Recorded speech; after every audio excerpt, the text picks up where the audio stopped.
네, 키워드로 읽는 시장입니다. 지금부터는 이 시점에서 꼭 기억해야 할, 짚고 넘어가야 할 이슈를 세 가지 키워드와 함께 정리하고 전략까지 세워보도록 하겠습니다. 자, 오늘 함께 하실 분은요, 우리은행 박형죽 이코노미스트 모셨습니다. 안녕하세요. 네, 반갑습니다. 네, 반갑습니다. 자, 일단 시장 이야기부터 좀 해봐야 될 것 같은데요. 8월에 워낙 변동성이 컸기 때문에 9월 전망에 대해서 말이 정말 많이 있습니다. 저희가 그 시점, 이 기로에서 깔끔하게 정리해주면 좋을 것 같은데요. 먼저 첫 번째 키워드를 통해서 주제부터 보겠습니다. 금리 인하입니다. 9월에 FOMC 회의가 있기 때문에 내리는 건 거의 확실시 돼가는 것 같고 얼마나 내릴 것인가가 또 관건인 것 같은데요. 지난주 연준이 선호하는 PCE 지표가 예상치와 부합하면서 금리 인하 기대감이 더 커졌습니다. 미국의 인플레이션 잡힌 것으로 좀 판단해도 되겠습니까? 잡혀가는 과정인 것 같습니다. 그러니까 그 지난주 금요일이죠. 금요일에 발표된 PCE 물가 지표가 2.5 네. 나왔고 근원 PCE 물가 상승률이 2.6 나왔습니다. 그러니까 연준이 목표로 하고 있는 그 물가 목표치가 2%거든요.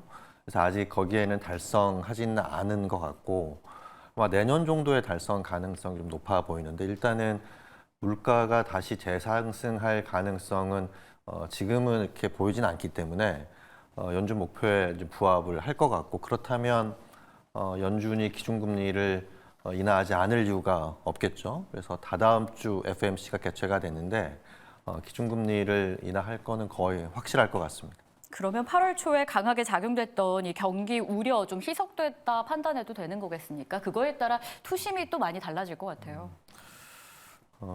8월 초에는 경기 침체 우려가 굉장히 네. 컸었지 않습니까? 그것 때문에 금융시장은 굉장히 출렁거렸는데 일단 경기 침체 리스크는 많이 진정이 된 것 같습니다. 다만 확인해야 될 부분이 하나 있는데 미국의 GDP 성장률이 지난 4분기, 작년 4분기죠. 작년 4분기 이후부터 계속 둔화되고 있는 상황입니다. 올해 상반기까지만 하더라도 미국 경기가 점진적으로 둔화는 되고 있어도 이게 시장에 큰 영향을 미치지 못했었거든요. 그 이유는 대형 IT 기업들의 실적이 워낙 좋았고 주가가 사상 최고치를 연이어 갱신하고 있었기 때문에 이 경기 둔화가 드러나지 않았던 때가 상반기였었습니다. 근데 지금 하반기부터는 미 경기 이슈가 점점 이제 부각이 되고 있단 말이죠.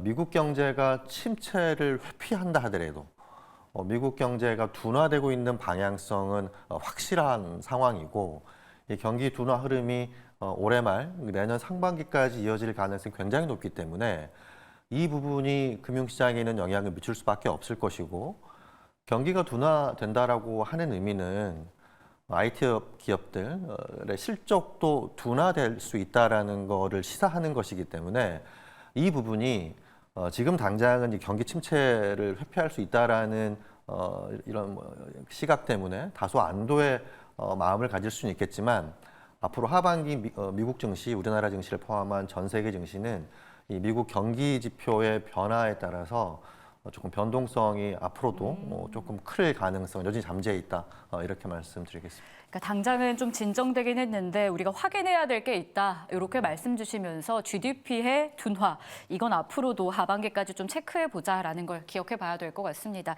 자, 그럼 일단 금리는 인하를 하긴 한다라는 건데요. 과거에 금리를 인하하던 그 시기 증시의 흐름이 어땠었는지 좀 미리 저희가 체크해 본다면 이번 달 그리고 11월도 대비해 볼 수 있지 않을까요? 어땠습니까? 이게 그때그때마다 달라가지고요. 네. 이렇게 획일적으로 말하기는 어려울 것 같고요. 대체적으로는 미국의 금리 인하 시기가 주가의 고점이었던 때가 많았었습니다. 물론 이제 금리 인하로 인해서 주식이 좋았던 때도 일부 있긴 했었지만 대체적으로는 금리 인하 시작 시점이 주가의 고점인 때가 많았었는데 그 이유는 앞서 제가 이제 미국 경기에 대해서 말씀을 좀 드렸지만 금리를 인하한다라는 것 그 자체가 경기가 안 좋아지고 있다라는 신호인 거고 경기가 안 좋아지는 것을 조금 더 이제 부양하려는 노력의 일환이기 때문에 일단 그런 부분들 때문에 이제 증시가 주가가 고점이었던 때가 많았고요. 이번에가 이제 관건이죠. 이번 이슈는 시장의 기대치와 조금 관련이 있을 것 같습니다. 지금까지 미 연준이 기준금리를 꾸준하게 올려왔지 않습니까? 네. 그러니까 작년부터 미 연준의 기준금리 인하 기대가 시장에서는 계속 있었고 이제 드디어 한 1년 넘는 시간 만에 이제 드디어 연준이 행동에 나서려고 하는데 시장이 바라는 연준의 기준금리 인하에 대한 기대가 너무 큽니다. 지금 금융시장에서는 올해까지 남은 FOMC가 총 3번입니다. 총 3번인데 금융시장에서 예상하고 있는 그 연준의 기준금리 인하 폭은 100bp입니다. 이거를 역산을 해보면 3번 남아있는 FOMC 중에 한 번은 50bp 비컷을 한다라는 네. 거고 지금 시장의 컨센서스는 이제 9월 쪽으로 모아지고 있습니다. 근데 실제 9월에 FOMC에서 50bp 기준금리를 인하를 하려면 몇 가지 조건이 필요합니다. 한 달이 2주밖에 남지 않았는데 이 2주 사이에 시장 예상을 뛰어넘는 매우 안 좋은 경기 지표가 나와야 됩니다. 이번 주 말 금요일 날에 미국 고용 지표가 발표가 되는데 지금 시장 컨센서스는 지난달에 비해서 비농업 부문 고용이 한 15만 명 정도 증가할 걸로 예상을 하고 있는데 시장 컨센서스에 부합하는 고용 지표가 나오면 25bp로 충분할 것 같고요. 50bp 기준금리 인하하려면 신규 고용 인원이 10만 명 이하가 돼야 되는데 쇼크가 될 수 있거든요.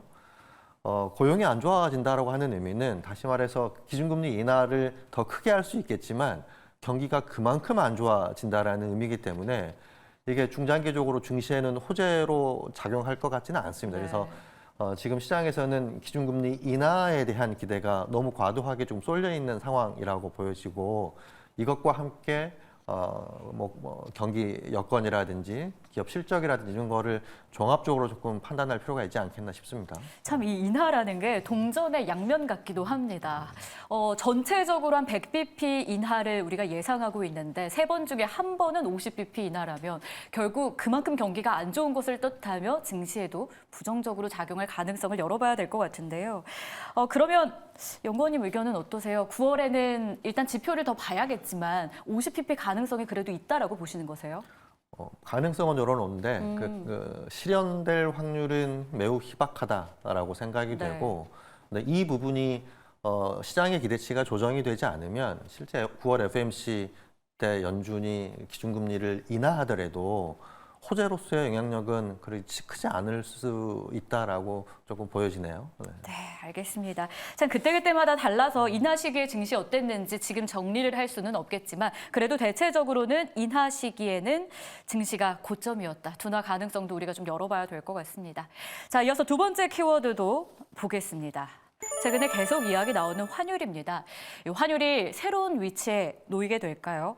일단 달러가 작년 7월 이후 최저 수준 한 100까지 내려왔는데요. 추가적인 달러 약세도 점쳐지고 있습니다. 어떻게 보십니까?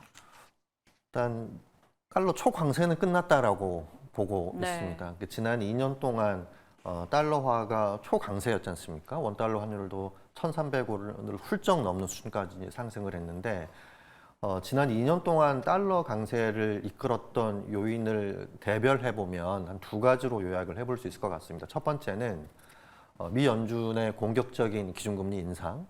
주요국 중에 미국의 기준금리가 가장 높죠. 그래서 이렇게 빠르게 기준금리를 인상을 하고 고금리를 유지했던 게 달러 초강세의 원인 중에 하나였고 또 하나는 미국이 펼쳤던 공격적인 재정 부양 그리고 성장 이게 이제 달러 초강세를 이끌었는데 이제 이 두 개는 끝난 거죠. 네. 조만간에 이제 미 연준이 기준금리를 인하를 시작하게 되면 이제 긴축 사이클도 끝나게 되는 거고 미국이 시행했던 그 강력한 경기 부양책도 지금 이제 끝났기 때문에 그 요인이 사라진 거죠. 그래서 이런 것들을 고려해 보면 달러는 초강세 국면이 끝났다.